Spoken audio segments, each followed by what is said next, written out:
Au nom du Père et du Fils et du Saint-Esprit, ainsi soit-il. Mes bien chers frères, mes bien chers amis, c'est aujourd'hui le deuxième dimanche de Carême et nous avons comme évangile l'évangile de la Transfiguration. Pour comprendre l'esprit de l'Église, il faut aller encore une fois chercher dans le bréviaire du prêtre les textes utilisés par les pères de l'Église qui nous donnaient le lien entre l'évangile choisi et le temps liturgique.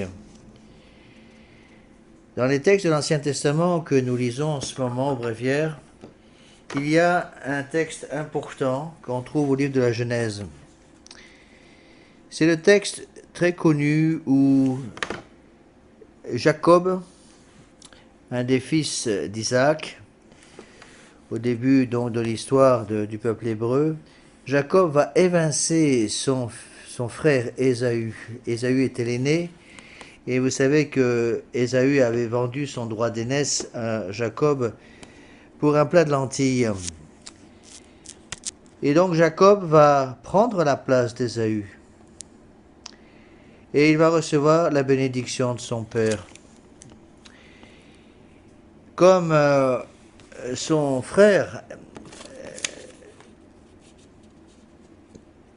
Ésaü était très velu, la mère des deux enfants, donc Rebecca, l'épouse d'Isaac, a recouvert les membres de son fils Jacob de peau de chevreau pour tromper la vigilance de son mari. Pourquoi? Parce que Isaac était vieux, avait pratiquement perdu la vue.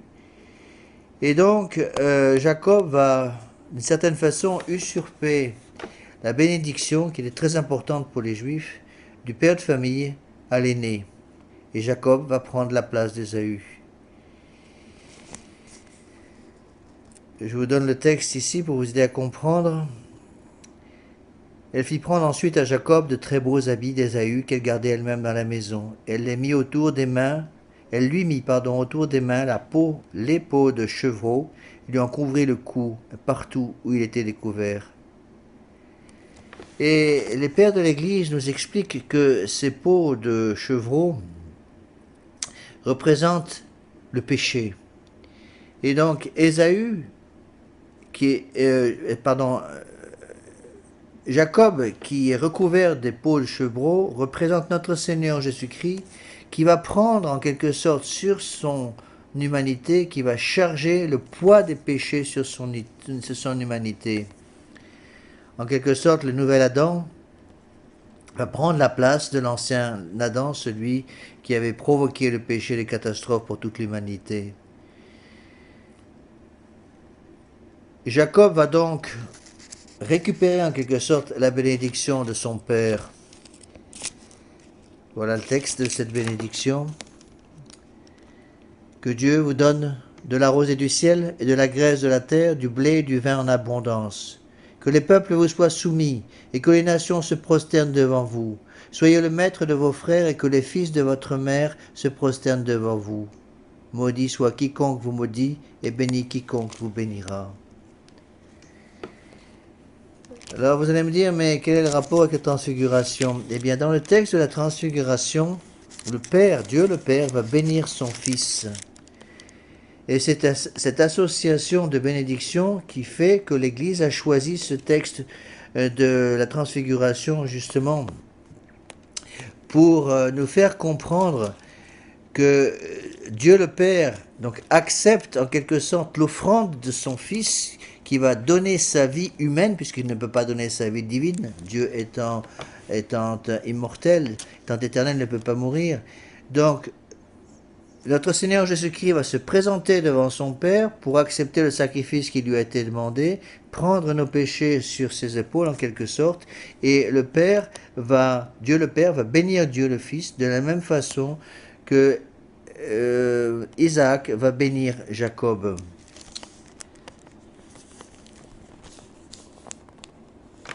Voilà quelques explications des pères. L'Église nous fait lire à Matine l'histoire de la bénédiction solennelle accordée au patriarche Jacob par son vieux père Isaac aux approches de sa mort.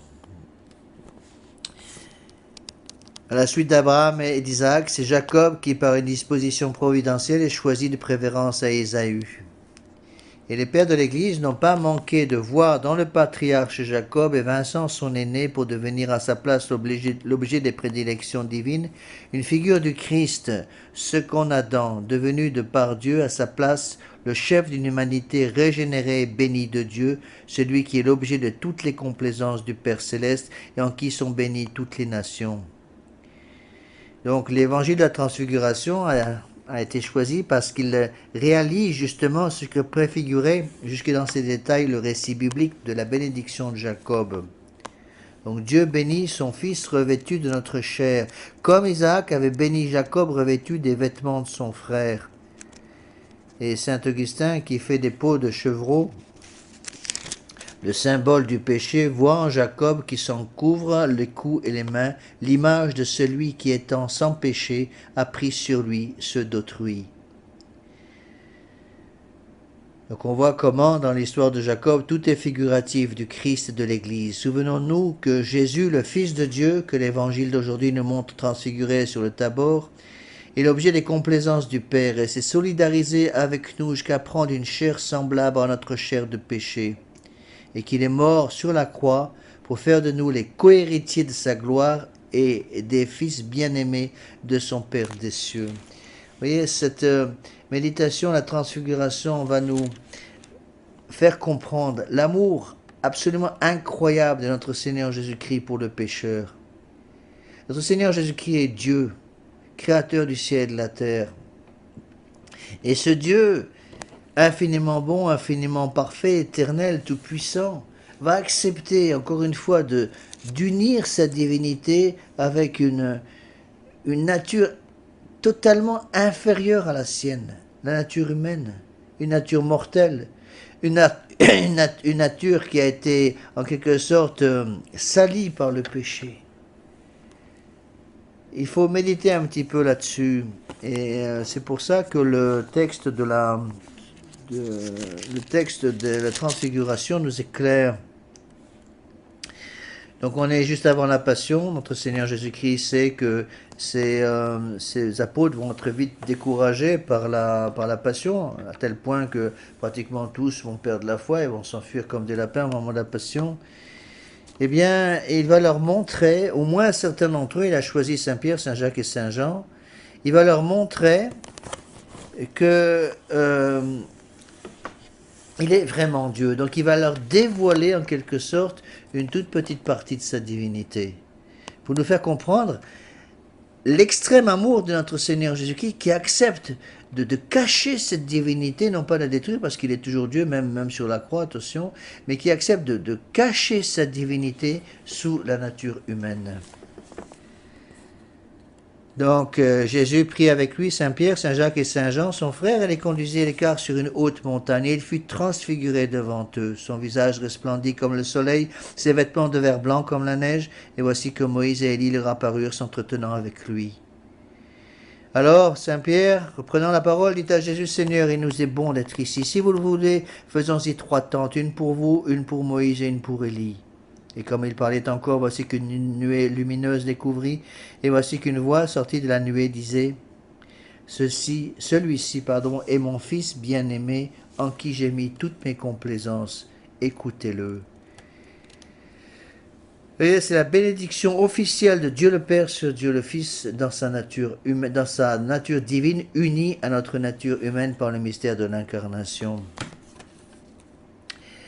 Ceci doit nous aider justement encore une fois, à comprendre que si notre Seigneur Jésus-Christ, qui est totalement innocent, a accepté de s'humilier à un tel degré, nous qui sommes coupables des péchés, nous avons accepté les petites humiliations de la vie de tous les jours que le bon Dieu nous permet que nous ayons tous les jours, justement pour réparer ces péchés. Notre Seigneur Jésus-Christ n'est pas coupable. Il répare des péchés qu'il n'a pas commis. Notre Seigneur Jésus-Christ n'est pas coupable. Il porte sur son humanité il va porter le poids des péchés qu'il n'a jamais commis et qu'il déteste. Et nous, ces péchés, nous les avons commis. Et puisque nous les avons commis, eh bien, nous devons participer donc à cette passion de notre Seigneur Jésus-Christ dans notre corps et dans notre âme. Il n'est pas question pour nous d'espérer sauver notre âme sans participer à la passion de notre Seigneur Jésus-Christ. Alors vous avez des phrases très belles dans ce récit de la transfiguration qui est connu, mais il faut méditer ces phrases. Saint Pierre va dire, Seigneur, il est bon pour nous d'être ici. Comme il serait bon pour nous de pouvoir dire la même chose. Est-ce que nous sommes capables, nous aussi, de dire au bon Dieu, Seigneur, il est bon pour moi d'être catholique. Seigneur, il est bon pour moi de charger la croix tous les matins pour vous prouver que je vous aime. Seigneur, il est bon pour moi de faire un peu pénitence parce que j'ai besoin de réparer mes péchés. Seigneur, il est bon pour moi d'assister à la Sainte Messe tous les dimanches pour pouvoir, dans la mesure du possible, quand j'ai la possibilité d'assister à la vraie messe, à une véritable messe non nacum, eh bien, mon Dieu, je vous remercie de cette grâce que vous me donnez de la Sainte Messe. Mais il faut, je crois, que les parents fassent très attention à apprendre à leurs enfants à savoir dire ces choses. Seigneur, il est bon pour nous d'être ici. Il faut que les enfants, les adolescents surtout comprennent que la plus grande grâce que nous puissions recevoir, c'est justement d'assister à la Sainte Messe et par la Sainte Messe de nous unir au sacrifice rédempteur de notre Seigneur Jésus-Christ. Bien sûr, nous ne sommes pas au pied de la croix avec les apôtres, avec Saint Jean, avec la Sainte Vierge Marie et les saintes femmes. Mais lorsque la Sainte Messe est célébrée devant nous, eh bien, nous assistons exactement au même sacrifice. C'est le même sang, le même corps, la même âme, la même divinité, attention. Et donc il faut apprendre nos enfants à dire du fond du cœur, Seigneur, il est bon pour moi d'être ici à la messe ce dimanche. Et si nous n'avons pas réussi à transmettre cet amour de la messe, les enfants vont considérer que la messe est une perte de temps et quelque chose qu'il faut éviter dans toute la mesure du possible. Donc posez-nous cette question pendant ce début de carême, est-ce que j'ai su transmettre cet amour de la messe? Qu'est-ce que je dois faire pour transmettre à mes enfants, surtout mes adolescents, l'amour de la croix, l'amour de la Sainte Messe? Au lieu d'avoir des enfants qui passent leur entière messe à bailler aux corneilles et à regarder leur montre en espérant que ça va se terminer le plus vite possible. Est-ce que moi-même, je suis capable de dire, Seigneur, il est bon pour moi d'être ici? Ou est-ce que tous les dimanches matin, lorsque je me réveille, je me dis, oh là là, catastrophe de catastrophe, c'est dimanche, il va falloir aller à la messe, je serais bien resté au lit. Il y a une deuxième phrase qui est importante aussi dans ce texte de l'évangile de la transfiguration. Jésus s'approchant les toucha et leur dit, levez-vous et ne craignez point. Parce que les apôtres, les disciples, les trois apôtres, Saint Pierre, Saint Jacques et Saint Jean, en entendant cette voix céleste, celui-ci, mon fils bien-aimé, en qui j'ai mis toutes mes complaisances, écoutez-le, paniquèrent complètement, ils tombent le visage contre terre, ils furent saisis d'une grande crainte. Et notre Seigneur de leur dire, levez-vous, ne craignez point. Eh bien, cette phrase, c'est aussi une phrase pour nous. Nous aussi, nous sommes un peu comme les apôtres, nous sommes paniqués complètement par nos propres péchés, découragés peut-être par nos fautes répétées. Alors nous aussi, nous sommes saisis d'une grande crainte et nous tombons la face contre terre, nous enlevons les yeux vers notre Seigneur Jésus-Christ pendant la messe. Et que va nous dire notre Seigneur Jésus-Christ pendant la Sainte Messe? Il va nous s'approcher de nous et nous dire la même chose, levez-vous et ne craignez point.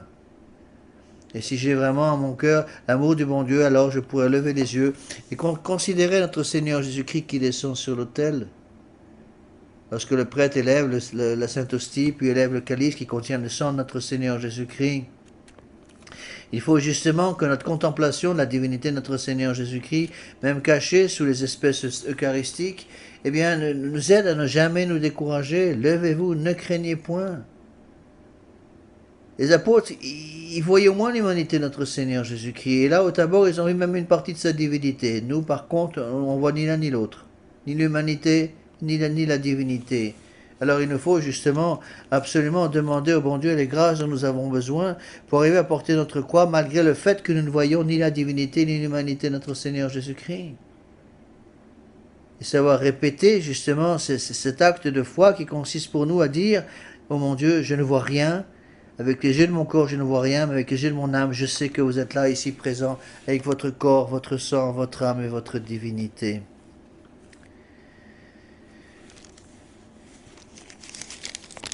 Dans l'épître qui correspond à ce deuxième dimanche de Carême, c'est l'épître de Saint Paul aux Thessaloniciens. Il y a encore une fois là des phrases très belles que je vous propose pour votre méditation. Méditez toutes ces phrases, c'est la raison pour laquelle j'essaie dans la mesure du possible de placer les sermons sur mon site internet Dame Marie une semaine à l'avance pour que les gens aient le temps d'écouter un peu ce sermon, peut-être pour ceux qui ont le temps, la volonté de le faire, afin de méditer sur le sens caché le sens caché des Écritures et préparer leur messe du dimanche. Qu'est-ce que nous dit Saint Paul? La volonté de Dieu, nous dit-il, c'est que vous soyez saints, que vous absteniez de la fornication, que chacun de vous sache posséder le vase de son corps dans la sainteté et l'honnêteté, et non en suivant les convoitises de la passion comme les païens qui ne connaissent pas Dieu. Car Dieu ne nous a pas appelés à l'impureté, mais à la sanctification en Jésus-Christ notre Seigneur. Donc quelle est la volonté de Dieu pour chacun d'entre nous? Que nous soyons saints. C'est absolument incroyable comme phrase. Le bon Dieu souhaite que nous devenions des saints. Et nous avons tendance à dire, oh, mais les saints, c'est simplement des hommes et des femmes extraordinaires, il y a tellement peu, j'ai aucune chance. Non, le bon Dieu demande que chacun d'entre nous, vous et moi, nous devenions des saints, chacun dans notre milieu de travail, dans notre milieu familial, dans notre milieu professionnel, que nous devenions des saints en faisant la volonté du bon Dieu. Et c'est quoi la sainteté? Cette sainteté à laquelle nous sommes appelés par notre Seigneur Jésus-Christ. Est-ce que cela consiste à faire des pénitences extraordinaires ou à se faire couper en morceaux par les ennemis de l'Église? Non, c'est pas ce que nous demande notre Seigneur Jésus-Christ, pour le moment au moins. C'est quoi cette sainteté? Faire son devoir d'État tous les jours, jour après jour, pour la plus grande gloire de Dieu, avec un grand sourire. Avec un grand sourire. Notre Seigneur Jésus-Christ veut se faire servir par des enfants qui sont heureux d'être là, qui sont heureux de le servir. Rappelez-vous la phrase que je viens de vous citer de la transfiguration, « Il nous est bon d'être ici, Seigneur ». Donc le bon Dieu veut être servi par des gens, par des hommes, des femmes, des enfants, qui ont justement cette joie de servir notre Seigneur Jésus-Christ. Donc faire notre devoir d'État, ne cherchons pas à nous sanctifier avec des choses qui ne correspondent pas à notre devoir d'État. Sanctifions-nous là où le bon Dieu nous a mis et en faisant notre devoir d'État de chaque jour. En faisant notre devoir d'État de chaque jour avec ce grand sourire pour dire au bon Dieu, voilà mon Dieu, je suis heureux de me sanctifier en faisant ce que vous avez choisi pour moi. Pas forcément ce que j'ai choisi. Le drame du monde moderne, c'est que le monde moderne va pousser la plupart des gens à faire des choses pour lesquelles ils ne sont pas faits. À agir de façon qui ne correspond pas à leur nature, à ce que le bon Dieu a voulu pour eux. Regardez toutes ces pauvres femmes modernes qui sont devenues des esclaves. Pourquoi dans le monde moderne? Pourquoi? Parce qu'elles ne veulent plus se sanctifier comme le bon Dieu souhaiterait qu'elles se sanctifient avec leur famille en s'occupant des enfants à la maison. Elles veulent travailler dans le monde, et résultat des courses, qu'est-ce qui se passe? Les enfants perdent tous la foi. Bon, je sais que nous vivons dans des époques difficiles, mais le bon Dieu sait ce qu'il fait. Alors, bien chers frères, il nous faut comprendre ces choses-là. Le bon Dieu m'appelle à la sainteté. Donc, qu'est-ce que je dois faire pendant le temps du carême, justement pour essayer de correspondre à ce désir de notre Seigneur Jésus-Christ pour chacun d'entre nous? Le bon Dieu veut que nous devenions des saints. La volonté du bon Dieu, c'est que nous soyons des saints. Mais la sainteté de chacun d'entre nous est différente. Le bon Dieu ne nous demande pas de nous sanctifier de la même façon pour chacun d'entre nous. Nous avons des façons différentes de nous sanctifier. Je me rappelle cette expression américaine qui disait « les femmes pleurent toujours ». Il y en a qui pleurent parce qu'elles ont trop d'enfants, il y en a qui pleurent parce qu'elles n'en ont pas assez. Bon, et ce que ça voulait dire, c'est que au lieu de pleurer parce qu'on ne peut pas faire notre volonté propre, demandons justement au bon Dieu d'accepter la volonté du bon Dieu, de notre Seigneur Jésus-Christ, qui est manifestée par les circonstances. Le bon Dieu manifeste sa volonté par les circonstances de notre vie, ce qu'on appelle la volonté de bon plaisir. Cette volonté de bon plaisir, justement, est très importante. Donc, demandons au bon Dieu, comment voulez-vous que je me sanctifie pendant ce carême? C'est pas simplement le jeûne, c'est surtout le jeûne intellectuel, le jeûne de l'intelligence, le jeûne de la volonté. Qu'est-ce que je dois couper dans ma volonté pour pouvoir dire au bon Dieu, mon Dieu, que votre volonté soit faite? C'est pas pour rien, encore une fois, notre Seigneur, que Dieu le Père donne cette bénédiction. Celui-ci est mon Fils bien-aimé, en qui j'ai mis mes complaisances. Écoutez-le. Écoutons notre Seigneur Jésus-Christ. Essayons de nous demander qu'est-ce que le bon Dieu nous demande, au fond de nous-mêmes. Peut-être qu'il faut voir cela au confessionnal avec son confesseur. Mais ce sont parfois des petites choses, des petits détails qui vont complètement changer une vie de famille parce que justement, on s'est demandé au bon Dieu, on s'est se sanctifier tel que le bon Dieu le veut que nous nous sanctifions. Regardez notre Sainte Vierge Marie. Regardez l'exemple qu'elle nous donne. Elle ne s'est pas sanctifiée certainement comme elle peut-être l'aurait imaginé avant le message de l'ange et le jour de l'incarnation, le 25 mars. Peut-être qu'elle voulait tout simplement, dans la virginité, suivre notre Seigneur Jésus-Christ, mais de façon toute simple. Peut-être qu'elle n'avait aucun désir, humainement parlant, de se retrouver au pied de la croix en train de contempler son fils exsangue sur la croix. C'est pas très amusant pour une mère de famille. Eh bien, qu'est-ce qu'elle a dit? Elle méditait toutes ces choses en son cœur, les méditant sans cesse, justement parce qu'elle ne pouvait pas toutes les comprendre. Nous non plus, nous ne pouvons pas tout comprendre, mes bien chers frères. Donc, demandons l'aide de notre Sainte Vierge Marie pendant ce carême. Demandons à notre Sainte Vierge Marie de nous ouvrir l'intelligence, d'ouvrir la volonté. Seigneur, que voulez-vous que je fasse? Et manifester par l'intermédiaire de votre mère, ce que je dois faire. Nous avons parfois un petit peu peur de nous adresser directement à notre Seigneur Jésus-Christ à cause du poids de nos péchés. Alors passons par notre Seigneur Vierge Marie. Le bon Dieu nous a donné notre Seigneur Vierge Marie justement pour cette raison, pour qu'elle soit l'intermédiaire entre lui et nous. Alors demandons-lui. Demandons-lui toutes ces grâces pour que nous puissions porter notre croix et par cette croix, un jour arriver au paradis. Au nom du Père et du Fils et du Saint-Esprit, ainsi soit-il.